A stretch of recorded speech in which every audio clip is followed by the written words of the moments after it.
Bunga Zainal dituding sindir Sandra Dewi, singgung soal THR Rp271 triliun. Bunga Zainal langsung klarifikasi usai bikin konten THR Rp271 triliun. Seperti diketahui, baru-baru ini artis Bunga Zainal membuat konten bertema Lebaran. Mengangkat tema Lebaran, Bunga Zainal pun menyinggung soal THR dan mudik. Di unggahan itu, Bunga Zainal tampak membuat video seolah-olah sedang naik private jet. Menariknya, ia menarik private jet di bagian sayap pesawat. Ia tampak naik private jet sambil memakai daster warna merah. Usut punya usut, Bunga Zainal memang sengaja mengedit video itu. Ia menyebut video itu adalah gambaran jika dirinya mendapat THR Rp271 triliun. Ia juga berandai-andai mudik menggunakan private jet.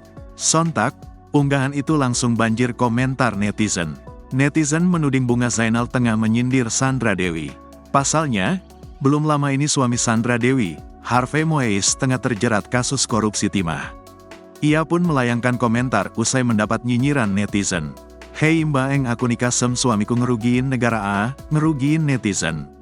Beda konsep, aduh ini konten aku gak nyindir siapapun TP kalau ada yang merasa ada kemiripan yaut yang salah bukan konten aku," ucap Bunga Zainal.